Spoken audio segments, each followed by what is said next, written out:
Então, nossa aula de hoje é sobre educação especial, um tema atual aí, né, bem recente, tiveram algumas discussões sobre, e hoje eu vou falar mais para vocês sobre educação especial, sobre a definição, sobre as polêmicas que estão por trás desse tema, que surgiram recentemente. Só que antes disso, vamos dar uma relembrada, né, nos tópicos principais da redação. Por quê? Porque depois dessa aula, depois que a gente conversar bastante sobre o tema, eu vou pedir para vocês redigirem uma redação desse tema. Então, para vocês refrescarem a memória, vamos falar sobre a receita do nosso bolo chamado texto dissertativo argumentativo, né? Então vamos lá, tem dois esqueminhas aqui, um para quem gosta mais dessas coisas mais sérias e um mais descontraído aqui sobre a estrutura do texto dissertativo argumentativo, só para relembrar, para refrescar a memória de vocês. Então nós temos aqui desse lado. Ah, uma coisa, eu não sei se vocês sabem, é que eu descobri recentemente, mas pode ser que vocês já saibam. Para quem está vendo a aula pelo celular, se você fizer movimento de expandir assim na tela, você consegue aumentar o tamanho do slide. Porque eu sempre dei zoom, né? Ficava dando zoom para vocês, mas para quem está vendo pelo celular, dá para dar zoom assim, se você mexer na tela, você consegue aumentar. Não sei se vocês já sabiam, mas para mim foi novidade. Eu usei nas aulas da faculdade, que eu não sabia que dava para aumentar a tela. Então vamos lá. Na introdução, então a gente tem três componentes. O nosso tema, que é aquele momento que você contextualiza para o seu leitor qual é o tema que você vai falar. Então, é aborto, é legalização da maconha, é criminalização da LGBTQI-fobia, coisas desse tipo. Então, qual que é o tema? Então, o seu tema precisa ficar óbvio, precisa ficar simples para o seu leitor de entender qual é o tema da sua redação. Depois, a gente tem um problema. Então, esse tema ele é apresentado diante de alguma perspectiva. Geralmente tem alguma problemática por trás desse tema. Então, por exemplo, quando a gente fala de aborto, é porque tem pessoas que são contra e pessoas que são a favor. Então, isso existe uma problemática. Então, não é simplesmente um tema por si só, mas é um tema que tem algum problema por trás e é de onde vai partir a sua discussão, de onde vai partir a lógica do seu texto. E, a partir disso, você tem a sua tese. O que é a tese? É o seu posicionamento. Qual é a sua posição diante daquele tema, diante daquele problema apresentado. Ok? Então, primeira coisa, contextualizar o tema. Depois existe uma problemática que você deve apresentar. E qual é o seu ponto de vista diante dessa problemática? Lembrando que nessa primeira parte, na introdução, você já só vai descrever brevemente, porque a explicação do seu ponto de vista vem a seguir no desenvolvimento.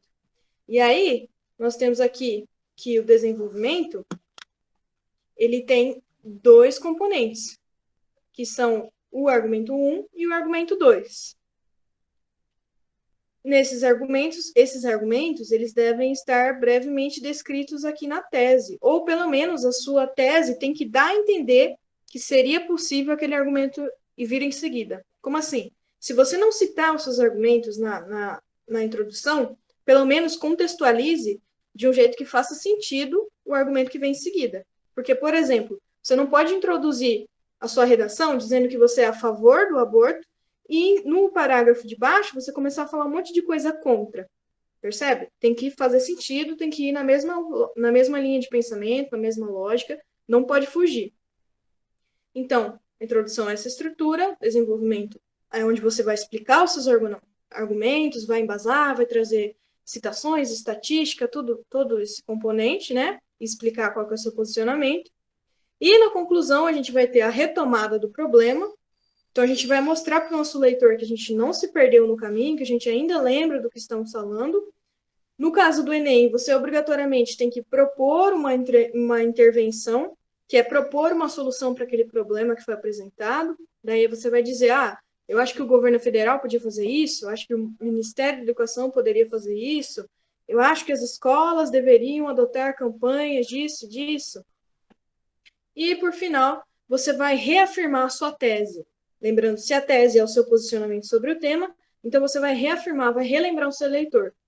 Vai para mostrar para ele que, ó, tá vendo tudo isso que eu falei? Isso daqui é uma forma de reafirmar a minha ideia principal, o meu posicionamento sobre esse tema. Para você mostrar que todas as partes foram bem pensadas, estão ligadas certinho. Ok? Daí, aqui do lado tem aquele esquema mais descontraído que eu falei, né?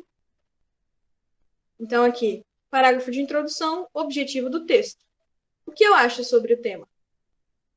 No parágrafo de desenvolvimento, objetivos dos parágrafos de desenvolvimento.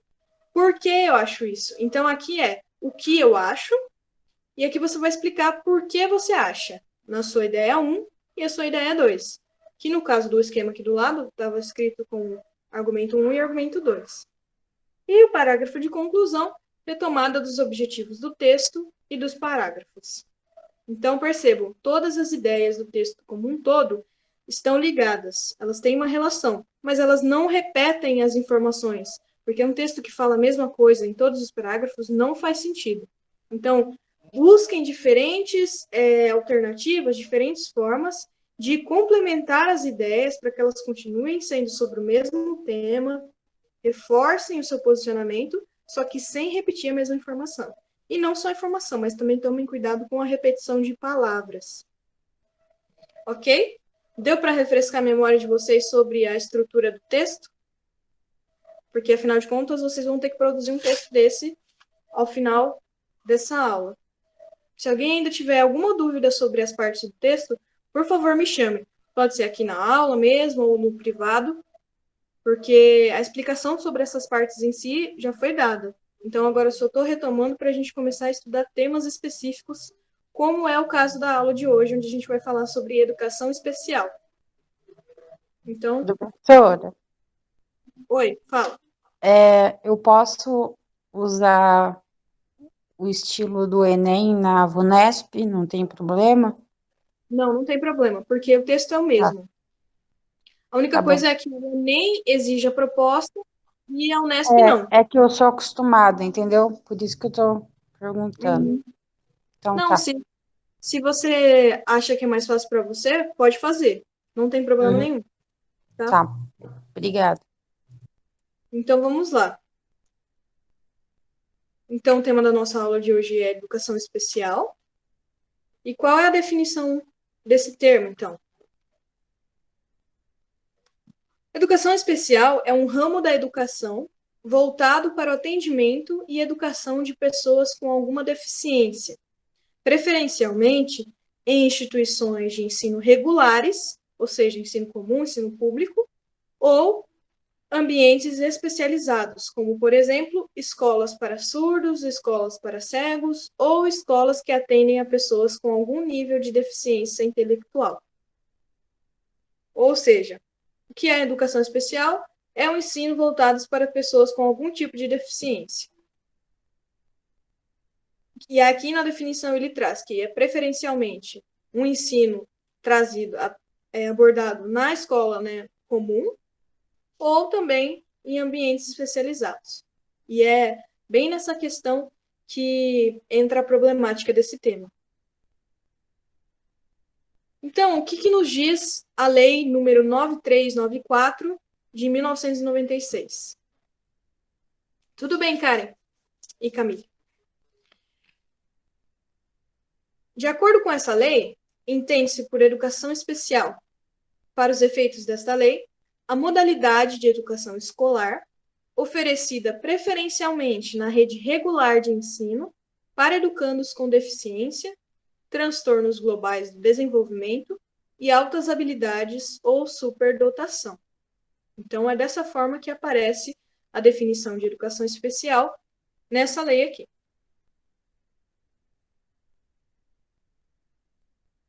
Daí, tá, Letícia, beleza, entendi o que é educação especial. E qual que é a questão por trás? Por que esse é um tema relevante? Por que isso voltou à tona a ser discutido em 2020?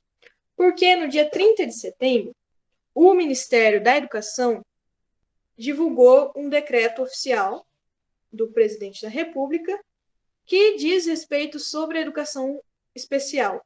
Esse decreto, essa imagem que tem aparecendo aqui para vocês, é um print que eu tirei do site, mas tem o link aqui para vocês acessarem na íntegra o conteúdo. Então, olha só, esse decreto número 10.502, de 30 de setembro de 2020, então percebam, é super recente, não tem nem um mês ainda, institui a Política Nacional de Educação Especial, PNEE, equitativa, inclusiva e com aprendizado ao longo da vida.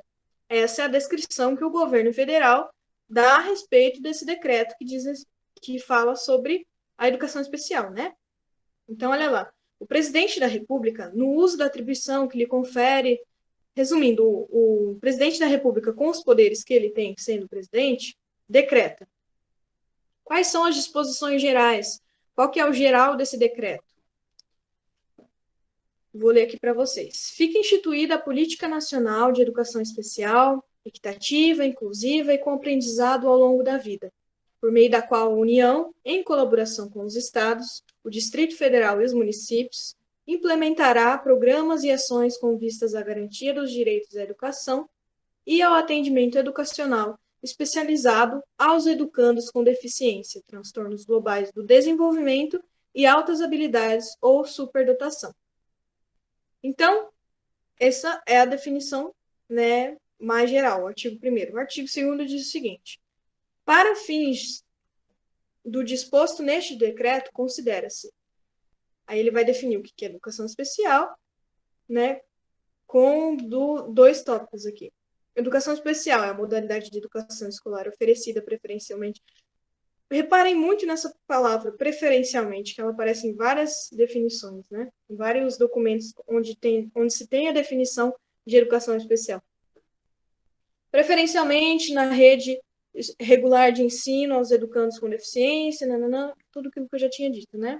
E o 2 diz: educação bilíngue de surdos, modalidade de educação escolar que promove a especificidade linguística e cultural dos educandos surdos, deficientes auditivos e surdos cegos que optam pelo uso da língua brasileira de sinais, Libras, por meio de recursos e de serviços educacionais especializados, disponíveis em escolas bilíngues de surdos e em classes bilíngues de surdos, nas escolas regulares inclusivas, a partir da adoção da Libras como primeira língua e como língua de instrução, comunicação, interação e ensino, e da língua portuguesa na modalidade escrita como segunda língua. Então, basicamente, o que diz aqui nessa primeira parte do decreto? Eu não coloquei tudo, porque senão a gente ia ficar aqui uns 40 minutos só lendo o decreto, mas, novamente, o link está aqui em cima, para quem quiser ler na íntegra. Primeiro, o que ele faz? Ele define o que é o ensino especial, educação especial, e aí ele diz quais pessoas se encaixam, né, dentro da educação especial, quais as deficiências, quais as pessoas que estão inclusas nessa modalidade de ensino. Daí, acontece a seguinte questão. A gente tem uma diferença muito grande entre dois termos, que é por onde anda a problemática do tema, que é a educação especial versus a educação inclusiva. Então, pelo que a gente leu até então, vamos lá. Educação especial é um ensino voltado, especializado, e quando eu falo especializado é exclusivo, preparado para atender pessoas com deficiência. Essa é a definição de educação especial. Quando a gente fala de educação inclusiva, é a mesma ideia, só que em outro ambiente, que é o que a gente vai ver agora. Olha só. A educação inclusiva é uma forma de ensino que busca difundir o ensino coletivo, englobando também aqueles que têm necessidades especiais, como crianças autistas ou superdotadas, ou crianças com necessidades especiais por falta de saúde, ou formações congênitas incomuns, portadoras da síndrome de Down, por exemplo. Então, a gente percebe aqui que a educação inclusiva, diferente da educação especial, ela é uma educação que pensa nas pessoas de modo geral e que também se prepara para atender as pessoas com deficiência. Então, é uma educação que pensa em pessoas sem deficiência e pessoas com deficiência para habitarem o mesmo lugar. Dá para entender? Então, percebo, a educação especial, ela foca nas pessoas com deficiência, e a educação inclusiva pega pessoas com deficiência e sem deficiência, coloca na mesma sala e vai preparar esse grupo mais geral. Então, olha aqui uma imagem que ilustra essa situação que eu expliquei para vocês. Aqui em cima a gente tem educação especial. Perceba, a gente tem só pessoas com deficiência juntas e aqui na educação inclusiva a gente tem pessoas com deficiência e outras pessoas sem deficiência na mesma mesa e a professora também. Então, deu para entender? Ficou bem definido para vocês o que é educação especial e o que é educação inclusiva?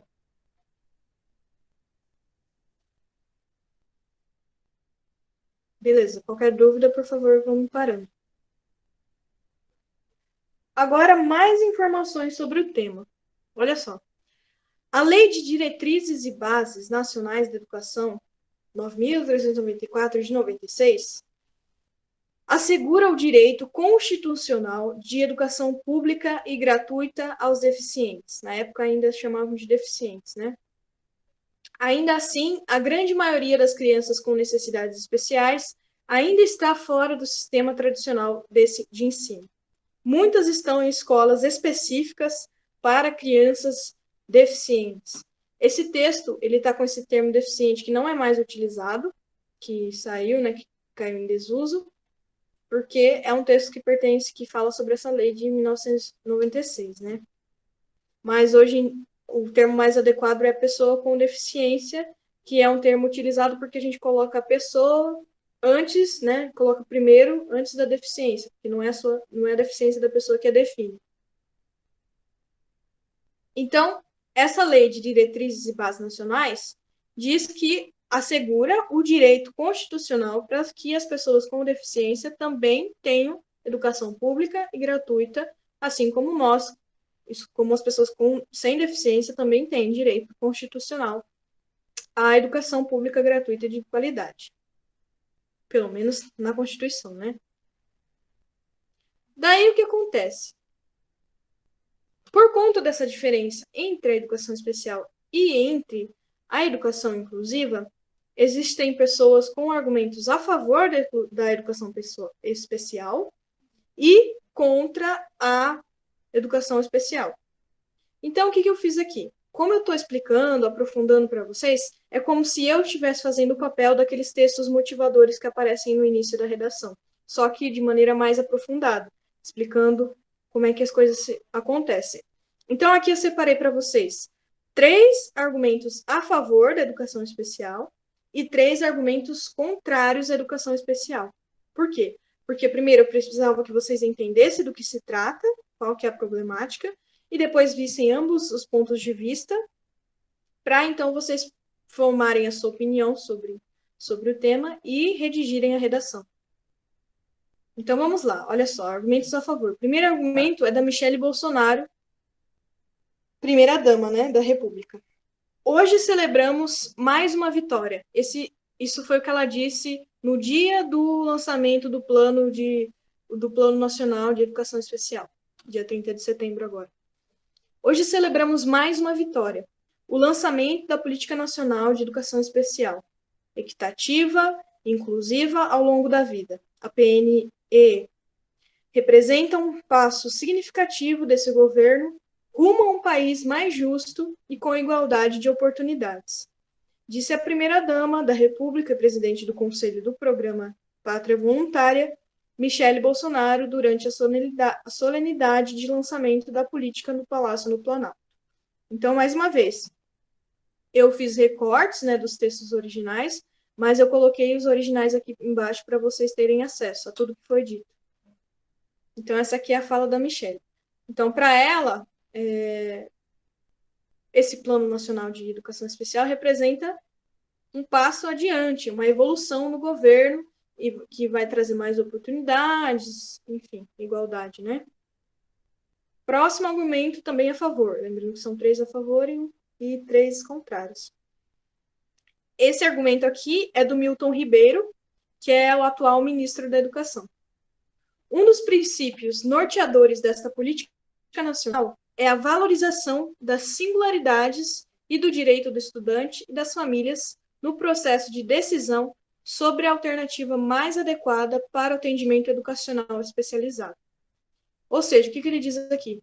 Que esse princípio, esse plano, ele garante que as pessoas com deficiência, elas tenham a escolha, né, os pais das pessoas com deficiência tenham a escolha de colocar ela no ensino regular, com as pessoas sem deficiência, ou colocá-las nas escolas especializadas, só com outras pessoas que também têm deficiência. Aí ele diz assim, este princípio está materializado de forma inconfundível na criação das escolas e classes bilíngues de surdos, outras escolas e classes especiais para atendimento de outras demandas também são contempladas, informou o ministro da Educação, Milton Ribeiro. Então, o que acontece? O argumento aqui é de que, se você tem uma escola especializada para aquele tipo de deficiência em específico, o ensino tem maior chance de ser de qualidade, porque os profissionais ali, eles trabalham só com esse tipo de pessoa, com essas necessidades, com essa modalidade de ensino, então eles estão melhor preparados que o professor do ensino regular, onde tem pessoas de diferentes... tem pessoas com deficiência e pessoas sem deficiência. Essa é a base da argumentação do ministro da Educação. E o último argumento a favor é da Hilda Pelis, que é a secretária de Modalidades Especializadas de Educação do Ministério da Educação. É uma mulher que faz parte do Ministério da Educação também. A política apresenta tópicos específicos de modo claro e detalhado.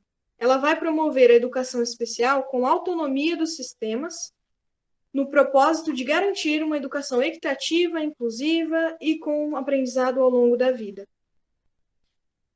Então, aqui, mais uma vez, eles afirmam que quanto mais específico for o ensino para essas pessoas, melhor é a garantia de qualidade, porque os profissionais entendem qual é a necessidade de cada um em específico.